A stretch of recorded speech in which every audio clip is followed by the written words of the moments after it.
بسم الله الرحمن الرحیم. السلام علیکم ورحمت الله وبرکاته. محترم زمونږ استاسې د تجوید دروس شروع شوي دي. په دې کې مونږ تر دې رسولي وو چې صفات عارضه ته، او دا مونږ ویلي وو چې صفات عارضه چې دي دغه صفات ټوټل 18 راځي او دا په 8 حروفو کې راځي چې دغه 8 حروف چې دي او ير مولانې دي. نو په تیر درس کې مونږ چې وو یو حرف ویلی و، نو په هغه کې به مونږ نن دویم حرف وایو. په هغه کې مونږ لام ویلی و. که چا هغه ویډیو نه وي کتلی نو تاسو ته به په ډسکرپشن کې پوره پلیلیسټ تاسو ته به پکې موجود وي، نو هغه کلیک کوئ نو تاسو نور دروس هم کتلی شئ. نو راځو نن دویم درس ته په صفات عارضو کې. صفات عارضه چې دی په دې کې دویم درس مونږ په دې کې څه وایو؟ را به وایو. لکه څنګه چې په تیر درس کې مونږ تفخیم او ترقیق دا دواړه مونږ پیژندلی و چې تفخیم څه ته وایي او ترقیق څه ته ویل کیږي. نو همدغه رنګې دلته به په دې را کې چې دی مونږ به څو قاعدې به ذکر کوو. په دې کې به مونږ 8 قاعدې وایو. څو 8 قاعدې. نو ډیر آسان کلاس دی انشاءالله، او دغه ډیر ضروری سبق دی. ضرور تاسو دا یاد کوئ، په کاپۍ باندې نوٹ کوئ او د ثواب په نیت باندې نور دوستانو ته هم شیر کوئ. ګورئ عموما په قرآن عظیم الشان کې ډیر زیات راګانې راځي. ډیر زیات راګانې دي. که یو کس نه تپوسو کې څو راګانې دي، اب وایي چې ډیر زیات دي. نو د دې مختلف حالات وي د راګانو. نو دلته به مونږ دغه ذکر کوو چې په کم حالاتو کې دغه غټ ویل کیږي او په کم حالت کې دغه غټ نه ویل کیږي. زمونږ سبق همدغه دی، ترقیق او تفخیم دی. ګورئ اول نمبر قاعده، کله چې را باندې زبر وي یا پیش راشي نو را پر ویل کیږي. مثال مونږ ورکړی دی تاسو ته بخکاری، را زبر را را. ګورئ د پر ویلو دا آواز چې دی بره تالو طرف ته ځي، او چې کم باریک ویل کیږي آواز بهر وځي. نو اوس وګورئ، را زبر را را را. خیال هم دی. همدغه رنګې را پیش رو رو. نو چې کله را باندې زبر وي یا پیش وي نو هغه را چې دی پر ویل کیږي، غټ ویل کیږي. همدغه رنګې بل مثال مونږ ورکړی، روباما رو روباما. وګوره سرن سرن. خیال هم دی. یا سر را نو غټ ویل کیږي. همدغه رنګې بیرون بیرون. نو خیال هم دی. نو مونږ اوله قاعده څه شی ویله؟ اوله قاعده هم دا ویله چې کله چې په را باندې زبر یا پیش راشي نو را پر ویل کیږي. مثالونه مونږ ذکر کړ. نو اوله قاعده خو تاسو زده کړه د را په باره کې. اوس دویمه قاعدې ته راځو. دویمه قاعده چې دا، کله چې را باندې کسره راشي، څه شی راشي؟ کسره. کسره زیر ته ویل کیږي. کسره راشي نو را باریک ویل کیږي. را باریک یعنی نری ویل کیږي. نری ویل کیږي. مثال را زیر ری ری ری. خیال دی. شریبا شریبا ری نه وایو. څنګه وایو؟ شری ری ری. خیال دی. دو را چې دی دا باریک ویل کیږي. همدغه رنګې دا وګورئ، رجالون رجالون. وګوره، دریون دریون. دا وګوره، را باندې چې کله کسره راشي زیر راشي نو هغه څه شی ویل کیږي؟ هغه باریک ویل کیږي. دغه دوه قاعدې خو تاسو زده کړئ سره د مثالونه. اوس دریم ته راځو. ګورئ دریم قاعده، کله چې را ساکن وي. را ساکن وي. ساکن مطلب څه؟ ګورئ دا را او پاسه به غړوندی، دا ساکن دی. همدغه رنګې بام راتلی شي. اوس وګوره دا با سکون دی پې، نو دې ته ساکن ویل کیږي. نو دلته اوس دریمه قاعده دا ده، کله چې را ساکن وي خو هغه نه مخکې حرف باندې څه شی وي؟ زبر یا پیش وي نو را به پر ویل کیږي. نو قاعدې د تاسو سوچ وکئ. نو قاعده مونږ دا ویله چې کله چې را ساکن وي هغه نه مخکې حرف باندې زبر یا پیش وي نو را به پر ویل کیږي. مثال وګورئ، برقن. دلته با را زبر بر. دا را چې دی دا ساکن دی. نو دلته مو ویل چې را ساکن وي او هغه نه مخکې حرف باندې څه شی وي؟ زبر وي. نو دلته وګوره با د پاسه زبر دی. نو دا را چې دی دا به څه شی وایو دا به پر وایو دا به غټ وایو. نو اوس وګورئ برقن بر بر غټ ویل کېږي بر بر. همدغه رنګې فردن فردن. اوس وګورئ همدغه رنګې دلته را چې دی ساکن دی سکون دی پې مخکې تېنه فا ده فا د پاسه څه شی دی فا د پاسه زبر دی فتحه ده پې هغه مفتوح دی حرف نو ځکه دا رام غټ ویل کېږي فردن. همدغه رنګې مونږ دویمه خبره هم پکې وکړه چې کله را ساکن وي مخکې ته نه زبر وي د زبر مثالونه خو هم دا وویلې. اوس چې مخکې ته نه پیش وي نو بیا هم را پور ویل کېږي. اوس وګورئ میم را پیش مر دا را چې ده دلته څه شی ده دلته ساکن دی سکون یعنی غړوندی ده پې جزم دی پې او مخکې ته نه میم دی میم د پاسه څه شی دی پیش دی نو دلته هم څه شی کېږي نو دلته را پر ویل کېږي. دا اوس وګورئ مرسلین انک لمن المرسلین سورت یاسین دی کنه انک لمن المر مر دا مونږ څه شی نری نه وایو مر نه وایو مور وایو مرسلین. همدغه رنګې قرآن دا را ساکن دی مخکې ته نه قاف دی قاف د پاسه پیش دی. نو دا په دې باندې هم تاسو پوه شئ انشاءالله. اوس راځو مخکې څلورم قاعدې ته. کله چې را ساکن وي را ساکن خو تاسو وپېژنده را باندې سکون وي کله چې را ساکن وي هغه د مخکې حرف باندې څه شی وي کسره وي لږ غوندې فرق دی. هلته مخکې څه شی و زبر او پیش وو او دلته مخکې ته نه څه شی دی زیر دی لږ غوندې فرق دی. مخکې حرف باندې څه شی وي کسره وي نو را به باریک ویل کېږي. مثال وګوره مونږ ورکړی تنذرهم لا يؤمنون ام لم تنذرهم لا يؤمنون. نو خیال هم دی نو مونږ قاعده څه شی ویله کله چې را ساکن وي څه شی وي کله چې را ساکن وي نو دلته را ساکن دی را خو ساکن دی او هغه نه مخکې حرف باندې کسره وي نو دا ذال وګورئ لاندې کسره ده نو دلته بیا څه ویل کېږي نو دا را به باریک ویل کېږي څه به ویل کېږي باریک به ویل کېږي غټ به نه وایو. نو لکه تاسو وګورئ تنذرهم تنذر نه وایو تنذرهم لا یؤمنون صحیح ده. خو په دې څلورمه قاعده کې دغه خبره یاد ساتئ دا درې شرطونه ما لیکلي مختصر. دا به هله څه شی ویل کېږي باریک چې دغه درې شرطونه وي یعنی چې دغه پکې نه وي درې شرطونو نه علاوه که دغه پکې و نو بیا به باریک نه ویل کېږي بیا به غټ ویل کېږي. لکه تاسو وګورئ حمزه عارضي نه وي که حمزه عارضي پکې وه نو دا به بیا غټ ویل کېږي. او دویم را ساکن نه مخکې کسره یو حرف کې وي څه شی وي را ساکن نه مخکې کسره یو حرف کې وي دویم خبره. او دریم نمبر را ساکن نه مخکې حروف مستعلیه نه وي که را ساکن نه مخکې حروف مستعلیه و نو بیا به څه شی کېږي نو بیا به دا غټ ویل کېږي. نو را ساکن نه مخکې حروف مستعلیه نه وي که نو بیا غټ ویل کېږي. نو دویم مونږ وویل چې را ساکن نه مخکې کسره یو حرف کې وي صحیح ده.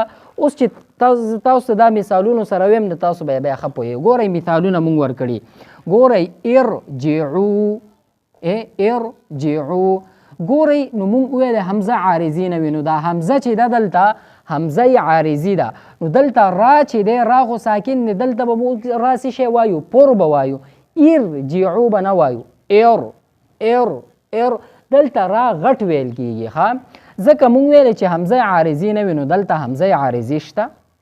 همدغه رنګې وګورئ مونږ دلته ویل چې را ساکن نه مخکې یعنی دا کسره چې دی یو حرف کې وي نو دلته په یو حرف کې نه دی ام یو حرف دی ارتابو بل حرف دی یعنی دو حروف شو نو امرتابو. اگر که را ساکن نه مخکې میم یعنی کسره ده خو بیا هم دا را چې دی دا پر ویل کېږي او دا به مونږ نری نه وایو نو څنګه به وایو امیر تابو دغسې به نه وایو ځکه چې دا دواړه یو حروف نه دي یعنی دا ام بل حرف دی تابو دا بل حرف دی نو ځکه پوه شوئ. نو دلته به څنګه وایو؟ نو را به مونږ دلته بیا هم غټ وایو، امرتابو. اگر که مونږ دلته دغه قاعده ویلو کله چې را ساکن وي هغه نه مخکې حرف باندې کسره وي نو را به باریک ویل کېږي. نو دا 3 شرطونه ما بیان که. په دې کې اول دا چې حمزه عارضي نه وي نو دلته شته. دویم دا چې دواړه څه شی وي، یعنی را ساکن نه مخکې کسره یو حرف کې وي نو دلته دا یو حرف نه دی، ام یو حرف دی، ارتابو بل حرف. نو بدل شو که نه، نو دلته به اوس مونږ څه شی وایو؟ غټ به وایو. اوس دلته به دا قاعده نه چلی. همدغه رنګې مونږ دریم خبره وکړه چې را ساکن نه مخکې حروف مستعلیه نه وي. نو دلته وګورئ قرطاسن مونږ ویلي حروف مستعلیه خو صدغتن قیض دغه حروف مستعلیونه قاف دی. نو دلته را ساکن دی مخکې ترې نه قاف راغلی ده. نو دلته به اوس بیا مونږ څه شی وایو؟ غټ به وایو. نو څنګه به وایو؟ قرطاسن قیر. اوس وګورئ باریک مونږ نه وایو، خیالم دی. نو دلته مونږ را چې دی غټ وایو. نو څنګه راځي؟ قرطاسن. نو بهرحال په دې 3 واړو مثالونو کې ما دلته لیکلي په دې کې پر ویل کېږي ځکه چې حمزه عارضي دلته. دویم دا چې دواړه یعنی چې دا مکسور چې دی دا دواړه په یو حرف کې نه دي، بیل حروف دي. همدغه رنګې حروف مستعلیونه قاف راغلی دی را ساکن نه مخکې قاف. نو په دې 3 واړو مثالونو کې چې دی دا را چې دی دلته پر ویل کېږي. ارجعوا، امرتابوا، قرطاسن. نو انشاءالله امید لرم په دې باندې تاسو پوه شوئ. اوس ګورئ 5م نمبر قاعده، کله چې را مشدده باندې فتحه یا ضمه وي نو پر به ویل کېږي. اوس تاسو را مشدده وپېژنئ. ګورئ را مشدده دا را ده او په دې باندې دا شد دی. همدغه رنګې تا مشدده، ثا مشدده، سین. نو داسې ټول تاسو ویلی شئ. نو تاسو خو را مشدده وپېژنده که نه. را مشدده باندې څه شی وي؟ فتحه وي. فتحه زبر ته ویل کېږي. ښه دا وګورئ با زبر با. او بیا ضمه چې دی پیش ته ویل کېږي. نو په دې ټولو باندې تاسو پوه شوئ که نه. نو کله چې را مشدده باندې فتحه یا ضمه وي نو پر به ویل کېږي. څه شی به ویل کېږي؟ پر به ویل کېږي، غټ به ویل کېږي. وګورئ مثال لیس البر را د پاسه څه شی دی؟ شد دی. شد دی که نه او د هغه د پاسه زبر دی. نو دا به څه شی ویل کېږي؟ دا به غټ ویل کېږي. نو 5مه قاعده کله چې را مشدده باندې فتحه یا ضمه وي نو پر به ویل کېږي. مثال لیس البر ان تولوا 2مه سپاره ده که نه. نو 5م قاعده تاسو یاده که. اوس به راشو 6مه قاعدې ته چې کله چې را مشدده وي او هغه باندې کسره وي. هلته مخکې چې و څه شی و؟ را مشدده خو په هغه باندې فتحه و ضمه و. نو دلته کسره ده یعنی زیر. زیر وي. نو څه شی وي؟ هغه باندې کسره وي نو هغه به باریک ویل کېږي. څه شی به ویل کېږي؟ باریک. لکه وګورئ من شر. دا وګوره شر را د لاندې څه شی دی؟ زیر دی. من شر.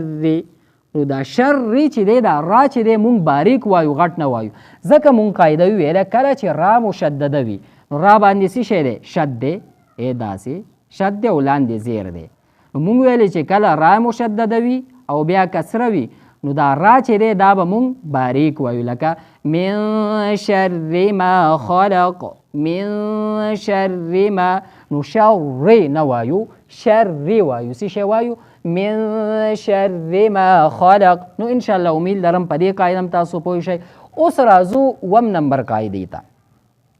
ګوره کله چې را موقوفه نه مخکې موقوفه یعنی اصل کې وقف ته ویل کېږي. ګورئ آیت ختم شي که نه قل اعوذ برب الناس. دلته اوس دا راله. نو دلته سین باندې مونږ وقف وکړو بس دې ته. نو بس دلته اصل کې وقف مراد دی چې په کوم ځای کې ودرېږي یعنی په را باندې ودرېدي نو را موقوفه شوه. سین نو همدغه رنګې. نو کله چې رای موقوفه نه مخکې یا ساکن وي څه شی وي؟ یا ساکن وي. کله چې را موقوفه نه مخکې یا ساکن وي هغې نه مخکې حرف باندې څه شی وي؟ کسره وي. نو بیا به څه ویل کېږي؟ نو بیا به باریک ویل کېږي. نو وګورئ مونږه قاعده څنګه وویله او مثال بما تعملون خبیر. خبیر به وایو که خبیر به وایو؟ اوس وګورئ قاعدې ته بیا تاسو به بیا پوه شئ. قاعده مونږ داسې ویله کله چې را موقوفه نه مخکې یعنی دا را باندې مونږ وقف کوو که نه او دې نه مخکې څه شی ده یا ساکن ده. وګورئ زه به یو دغه وګورم خا با یا را دا را موقوفه ده که نه په دې باندې مونږ وقف کوو او دې نه مخکې یا ده دې نه مخکې یا ده خو یا ساکن دی او بیا باده باده لاندې زیر دی. نو ګورئ مونږ قاعده دا وویله کله چې را موقوفه نه مخکې یا ساکن وي نو را موقوفه دا شوه او یا ساکن دی یا ساکن دی او هغه نه مخکې څه شی دی حرف باندې څه شی دی کسره ده کسره.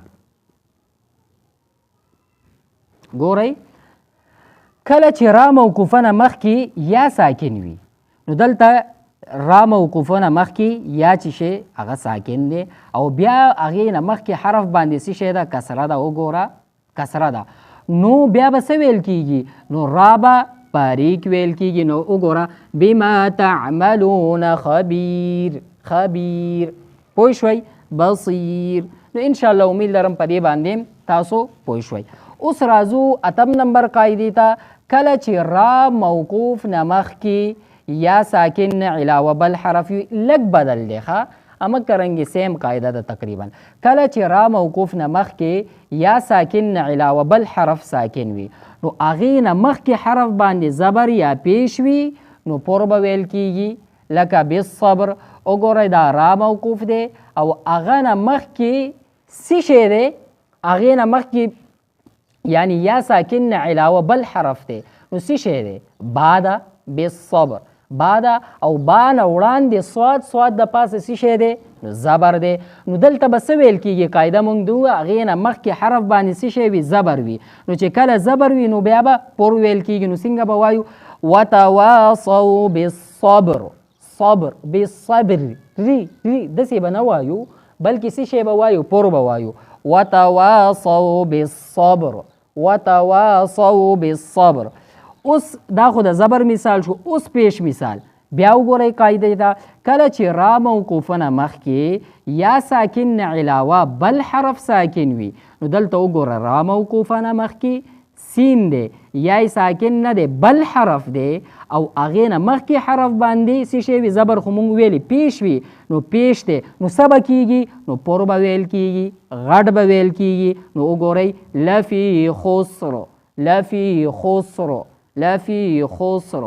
نو انشاءالله امید لرم په دې ټول سبق باندې تاسو پوه شوئ او که تاسو ته بیا هم په دې کې څه مسله وي نو تاسو کولی شئ چې خپل سوال په کمنټ سیکشن کې ولیکئ یا زمونږ واټساپ په دې یوټیوب چینل کې موجود دی نو تاسو په دې باندې مونږ سره رابطه کولی شئ او مونږ نه خپل چې کم سوال وي هغه بالکل کولی شئ.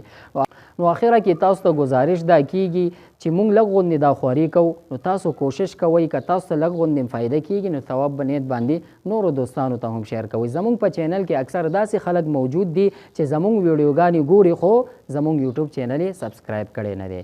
نو هیله لرم چې تاسو به زمونږ په سبقونو باندې پوهیږئ. السلام علیکم ورحمة الله وبرکاته.